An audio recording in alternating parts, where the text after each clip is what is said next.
শুধু একটা শহর নয়, এটা অনেক মানুষের জীবনের শিকড়, স্বপ্নের কারখানা আর ফেলে আসা সময়ের ঠিকানা।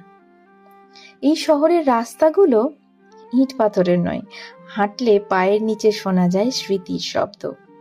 সকাল কোয়ার্টারগুলো ছিল ছোট, কিন্তু হৃদয় ছিল বিশাল। একটা ঘরের ভিতরেই ছিল হাসি, কান্না, উৎসব, উপবাস, জন্মদিন আর শেষ বিদায়। জানলার ধারে বসে অনেক বড় হয়েছে, বারান্দায় দাঁড়িয়ে কারো প্রথম প্রেম হয়েছে, আবার সেই একই বারান্দা থেকে কাউকে বিদায় জানাতে হয়েছে অজানা ভবিষ্যতের পথে। শহরে এই রাস্তা ছিল পুরো একটা অধ্যায়। বহু বছর পর আজ সে আবার ফিরেছে এখানে। কোনো পরিচিত ডাক তাকে ফেরায়নি কোনো প্রয়োজন। ফেরার একটাই কারণ ছিল নিজের ফেলে আসা ঘরটা শেষবারের মতন দেখে নেওয়া। রাস্তায় পা রাখতেই বুকের ভেতরটা কেমন যেন করে উঠল। ল্যাম্পপোস্টগুলো পুরনো হয়ে গেছে, আলো ম্লান, রাস্তার ধারে আগাছা। অথচ এই রাস্তাতেই একসময় দৌড়ে স্কুলে যাওয়া, বিকেলে বন্ধুদের সাথে আড্ডা, শীতের সকালে কুয়াশা ভেদ করে হাঁটার স্মৃতি লেগে আছে। তখন এই রাস্তা জীবন নিয়ে যেত সামনে, আজ এই রাস্তা তাকে টেনে নিয়ে যাচ্ছে পিছনে, অতীতে।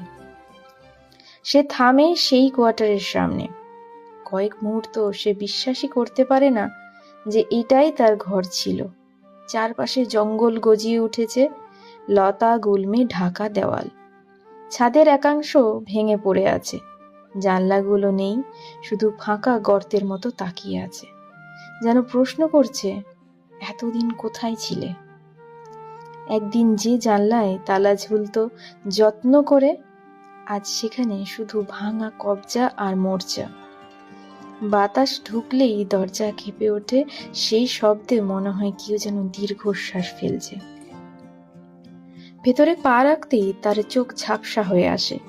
মেঝেতে ধুলো, শুকনো পাতা আর ভাঙা ইট, দেয়ালে রঙের ছোপ এখনো দেখা যায়। হয়তো সেই রঙই যেটা তার মা একদিন নিজের পছন্দে বেছে নিয়েছিল।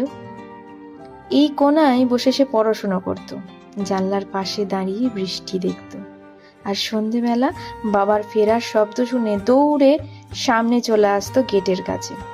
আজ সেই উঠোনেই আগাছা জন্মেছে, প্রকৃতি নিঃশব্দে দখল করে নিয়েছে মানুষের স্মৃতির জায়গা। যেখানে হাসি ছিল, আজ সেখানে ঝিঝি পোকার ডাক। যেখানে উৎসবের আলো জ্বলতো, সেখানে আজ ছায়া আর নীরবতা।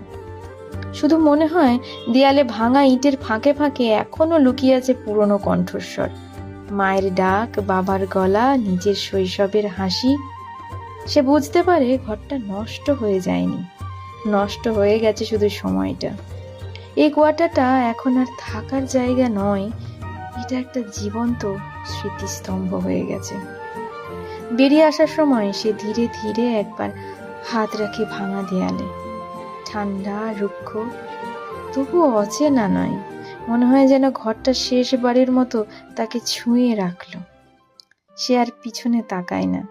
কিছু জায়গা তাকিয়ে থাকলে চোখ ভিজে যায়, আর কিছু স্মৃতি বয়ে নিয়ে চলতে হয় নীরবে। নম্বর রাস্তা আজও দাঁড়িয়ে আছে, কোয়ার্টারটাও আছে, জঙ্গলের আড়ালে ঢাকা।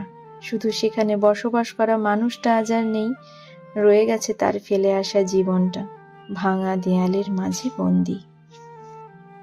আজ যারা এখান থেকে চলে গেছে তারা কোথাও না কোথাও সফল হয়েছে, ব্যস্ত হয়েছে, কিন্তু মনটা রয়ে গেছে এখানেই। কোনো পুরনো গান শুনলে, ট্রেনের শব্দ কানে এলে, বা শীতের সকালে কুয়াশা নামলে হঠাৎ করেই মনে পড়ে যায় এই শহরটার কথা। তাই শুধু একটা নাম নয়, এটা একটা অনুভূতি।